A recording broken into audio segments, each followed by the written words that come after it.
പിയപുരം ചുണ്ടനങ്ങനെ ജലരാജാവായിരിക്കുന്നു. പുന്നമടക്കായലിൽ ആവേശത്തിരയിളക്കിയ പോരാട്ടത്തിനൊടുവിലാണ് village boat club കൈനകരിയുടെ Veeyapuram ചുണ്ടൻ Veeru Nehru trophy തുഴഞ്ഞെടുത്തത്. അവർ Nehru trophy കപ്പിൽ മുത്തമിടുന്ന സമയത്ത് അവർക്ക് ഒരു മധുര പ്രതികാരം വീട്ടൽ തന്നെയാണ് അത് എന്നത് നമ്മൾ തിരിച്ചറിയുകയാണ്. കഴിഞ്ഞ തവണ മൈക്രോ സെക്കൻഡുകൾക്ക് കൈവിട്ടുപോയ കപ്പാണ് ഇത്തവണ വ്യക്തമായ ആധിപത്യത്തോടെ തന്നെ അവർ തിരിച്ചു പിടിച്ചിട്ടുള്ളത് എന്ന് നമ്മൾ അഭിമാനത്തോടെ തന്നെ പറയേണ്ട ഒരു നിമിഷമാണിത്.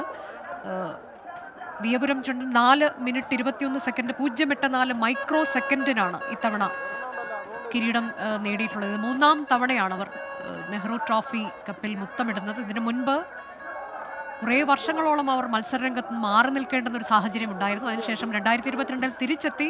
പിന്നീട് കഴിഞ്ഞ വർഷം നടന്നത് അത് ചരിത്രമാണ്. നെഹ്റു ട്രോഫിയെ സംബന്ധിച്ച് വേദന നിറഞ്ഞ ഒരു ചരിത്രമാണ്. വേദന നിറഞ്ഞ ആ യാഥാർത്ഥ്യത്തെ അവർക്ക് ഒരിക്കലും ഉൾക്കൊള്ളാൻ കഴിഞ്ഞിരുന്നുമില്ല. പക്ഷേ കഠിന പ്രയത്നത്തിലൂടെ ഇത്തവണ അവർ പകരം തീർത്തിരിക്കുന്നു, കണക്ക് തീർത്തിരിക്കുന്നു എന്നുള്ളതാണ്.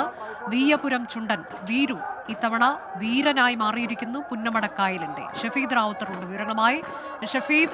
ഷഫീദ് രാവിലെ മുതൽ തന്നെ ഇവിടെ സന്ദർശനം നടത്തുകയും ഈ ബോട്ട് ക്ലബ്ബ് അവരുമായൊക്കെ സംസാരിക്കുകയും ഒക്കെ ചെയ്യുമ്പോൾ അവരുടെ ഒരു കഠിന പ്രയത്നം എത്ര വലുതാണ്, അവർ ഇനി വിട്ടു നൽകില്ല എന്നൊരു പോരാട്ട വീര്യം അവർക്കുള്ളതായി അനുഭവപ്പെട്ടിരുന്നു അല്ലേ?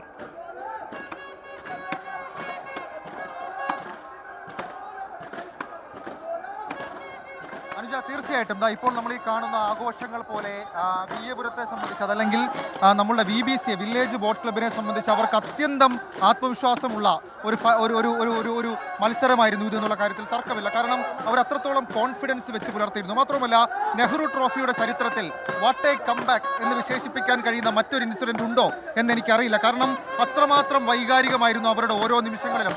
അത് 86-ലും 87-ലും അവർ കാരിച്ചാൽ ചുണ്ടൻ വഴി കപ്പടിക്കുന്നു. അതിനുശേഷം അവർ 88-ന് ശേഷം മത്സര രംഗത്ത് നിന്ന് പിന്മാറുന്ന ഒരു സാഹചര്യം ഉണ്ടായി. അതിനുശേഷം 2022-ലാണ് അവർ മടങ്ങിയെത്തുന്നത്.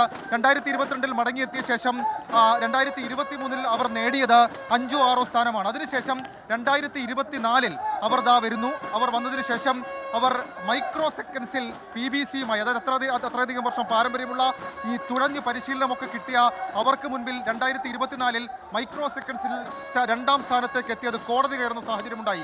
2025-ലേക്ക് അവർ എത്തുമ്പോൾ അവർക്ക് കൃത്യമായ ലക്ഷ്യമുണ്ടായിരുന്നു. കാരണം ഇന്ന് രാവിലെ അവരുടെ ക്യാപ്റ്റനായിട്ടുള്ള ഷാജു കുട്ടറാടിനെ കാണുമ്പോൾ അദ്ദേഹവും പറഞ്ഞത് ഞങ്ങൾക്കിതൊരു അതിജീവന സമരമാണ്. കാരണം ഏതാണ്ട് 5 ലക്ഷം രൂപ മാത്രമാണ് സർക്കാർ ഒരു ചുണ്ടൻ വെള്ളം ഇറക്കാൻ ഒരു ക്ലബിന് കൊടുക്കുന്നത്. 85 ലക്ഷമാണ് ശരാശരി ഒരു വെള്ളം ഇറക്കാൻ വേണ്ടത്. അത് ഞങ്ങൾ ഉണ്ടാക്കിയെടുത്ത് ഞങ്ങളുടെ നാട്ടുകാരുടെ, അതായത് സാധാരണക്കാരായ മനുഷ്യരുടെ വീട്ടിൽ കയറി ഇറങ്ങി, കരക്കാരുടെ വീട്ടിൽ കയറി ഇറങ്ങി അത് പിരിച്ച് അവർ അത് തന്ന് ഈ പരിശീലനം നടത്തി തുഴക്കാരെ സജ്ജീകരിച്ച് അവർക്ക് കൃത്യമായ ഭക്ഷണം ഒരുക്കി അവർക്ക് റെമ്യൂണറേഷൻ കൊടുത്ത് അവരെ കൊണ്ടുവരുന്നുണ്ടെങ്കിൽ ഇത്തവണ ഞങ്ങൾക്ക് ഒരു മധുര പ്രതികാരമുണ്ട് എന്ന് നമ്മളുടെ മോർണിംഗ് ഷോ ലൈവിൽ പോലും പറയുന്ന ഒരു സാഹചര്യം ഉണ്ടായി.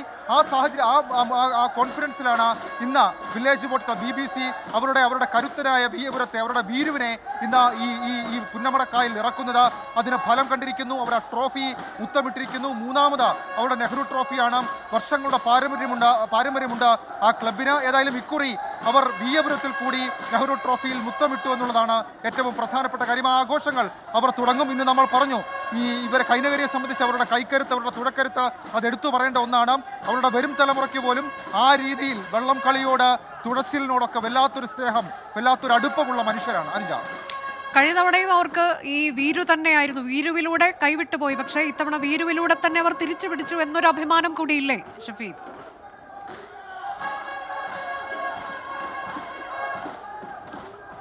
അനുജ, ഉറപ്പായിട്ടും. കാരണം കഴിഞ്ഞ തവണത്തെ മത്സരം ഒരു വളരെ ഷോർട്ട് ഫോമിൽ നമ്മൾ പറഞ്ഞു കഴിഞ്ഞാൽ കഴിഞ്ഞ തവണ അവർ കപ്പടിക്കുമെന്ന് ഉറച്ചാണ് അവർ മത്സരത്തിന് ഇറങ്ങിയത്. മാത്രമല്ല അവർ അതിനു വേണ്ടിയിട്ടുള്ള എല്ലാ തരത്തിലുള്ള ശ്രമങ്ങളും നടത്തിയിരുന്നു. ഈ വിയപുരം ചുണ്ടൻ്റെ ചിറകിലേറി പഴയ പ്രതാപത്തിലേക്കുള്ള വില്ലേജ് ബോട്ട് ക്ലബ് കൈനകരിയുടെ തിരിച്ചുവരാണ് നമ്മൾ ഇന്ന് കണ്ടതെന്നുള്ള കാര്യത്തിൽ ഒരു തർക്കവുമില്ല. കഴിഞ്ഞ തവണ ഫൈനലിൻ്റെ ഫോട്ടോ ഫിനിഷിൽ 5 മില്ലി സെക്കൻഡുകൾക്ക് പിന്നിലായെങ്കിലും വിയപുരം ചുണ്ടൻ്റെയും കൈനകരി VBCയുടെയും 2ാം സ്ഥാനത്തിന് 1ാം സ്ഥാനത്തോളം അത്രയും മധുരമുണ്ടായിരുന്നു. ഞാൻ മുൻപ് സൂചിപ്പിച്ചതുപോലെ തന്നെ അവർ പലതരത്തിൽ തിരിച്ചു വരാൻ ശ്രമിച്ചപ്പോഴൊക്കെ പലതരത്തിലുള്ള തടസ്സങ്ങളുണ്ട്.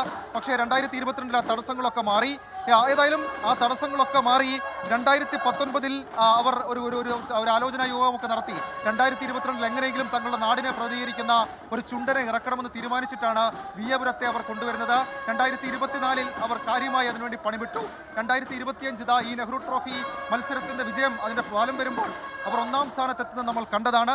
ഹീറ്റ്സിലടക്കം അവർ നടത്തിയ അവരുടെ ഒരു സ്റ്റെബിലിറ്റി നമ്മൾ കണ്ടതാണ്. ഹീറ്റ്സ് പെർഫോമൻസിലടക്കം അവരുടെ ഒരു സ്റ്റെബിലിറ്റി കൃത്യമായിരുന്നു. അതായത് 2 പേരുള്ള അവസാനത്തെ ഹീറ്റ്സിലാണ് അവർ ഇക്കുറി ഇറങ്ങിയത്. പക്ഷേ അവർ ആ ഹീറ്റ്സിനെ ചെറുതായി കണ്ടില്ല. കൃത്യം ടൈം പാലിക്കണം എന്നുള്ളത് അവരുടെ നിർദ്ദേശമായിരുന്നു. ആ തുഴ മെയിൻറ്റെയിൻ ചെയ്യണം എന്നുള്ള അവരുടെ നിർദ്ദേശമായിരുന്നു. അതവർ പാലിച്ചു. അത് ഫൈനലിൽ അവർക്ക് ഫലം കണ്ടു. ഫൈനൽ ചെറിയ ഫൈനലേ ആയിരുന്നില്ല, മിന്നുന്ന ഫൈനൽ, അതല്ലെങ്കിൽ ഇങ്ങനെ ഇഞ്ചോടിഞ്ച് നിൽക്കുന്ന ഫൈനൽ. അവർക്കൊപ്പം മത്സരിച്ചത് കഴിഞ്ഞ 5 വർഷമായി നെഹ്റു ട്രോഫി കപ്പെടുക്കുന്ന ടീമായിട്ടുള്ള PBC പള്ളാത്തുരുത്തി. അവരാണ് കരുത്തരായ ടീമാണ്. അതിനൊപ്പം നിരണമുണ്ടായിരുന്നു, പുതിയ ടീമായ നിരണമുണ്ടായിരുന്നു. അങ്ങനെ കരുത്തരോട് മത്സരിച്ചാണ് BBC കപ്പ് ഉയർത്തിയതെന്നുള്ള കാര്യത്തിൽ ഒരു തർക്കവുമില്ല. മാത്രവുമല്ല അവരുടെ തുഴക്കാരുടെ പരിശീലനം അത് അവർ എടുത്തെടുത്ത് പറയുന്ന ഒരു കാര്യമാണ്. കൃത്യമായ പരിശീലനം ഉറപ്പാക്കി. അതിനപ്പുറത്തേക്ക് നമ്മളൊരു സിനിമ ഡയലോഗ് എടുത്ത് പറയുകയാണെങ്കിൽ വിയർപ്പ് തുന്നിയിട്ട കുപ്പായം, അതിൽ നിറങ്ങൾ മങ്ങുകില്ല കട്ടായം. അതാണ് നമുക്ക് BBC വില്ലേജ് ബോട്ട് ക്ലബിനെ ഈ മിനിറ്റിൽ വിശേഷിപ്പിക്കാൻ കഴിയുന്നത്. അനുജ, അതാണ് വിയപുരത്തിന്റെ വീരു പുന്നമടയിലെ ജലരാജാവായി മാറിയിരിക്കുന്നു. മൈക്രോ സെക്കൻഡിന് കഴിഞ്ഞ തവണ കിരീടം കൈവിട്ടെങ്കിൽ ഇത്തവണ അവർ കൃത്യമായ ആധിപത്യത്തോടെ തന്നെ കിരീടം തിരിച്ചു വാങ്ങിയിരിക്കുന്നു എന്നുള്ളതാണ്. ഇതിനു മുൻപും അവർ 2 തവണ ജലരാജാക്കന്മാരായി മാറിയിട്ടുണ്ട്. ഇത് 3ാം തവണയാണ് വിയപുരം ജലരാജാവായി മാറുന്നത്. കഴിഞ്ഞ തവണയും വിയപുരം ചുണ്ടൻ തന്നെയാണ് ഈ ബോട്ട് ക്ലബ്ബ് തുടങ്ങിയിരുന്നത്. പക്ഷേ ഇത്തവണ അവർ കിരീട നേട്ടത്തിലൂടെ തന്നെയാണ്, അഭിമാനകരമായ തല ഉയർത്തിപ്പിടിച്ച് നിൽക്കുന്നത് കിരീട നേട്ടത്തിലൂടെയാണ് എന്നതാണ്. 3ാം കിരീട നേട്ടമാണ് വില്ലേജ് ബോട്ട് ക്ലബിൻ്റേത്. കഴിഞ്ഞ കുറേ വർഷം ഇതിനു മുൻപ് അവർക്ക് ഈ മത്സരരംഗത്ത് നിന്നൊക്കെ വിട്ടു നിൽക്കേണ്ടി വന്നു. അതിനുശേഷം അവർ തിരികെ എത്തുമ്പോൾ ഇപ്പോൾ തങ്ങൾക്കൊപ്പമാണ് വിജയമെന്നത് ആ ആധിപത്യം ഊട്ടിയുറപ്പിച്ചുകൊണ്ട് മടങ്ങുന്ന കാഴ്ചയാണ് നമ്മൾ കാണുന്നത്.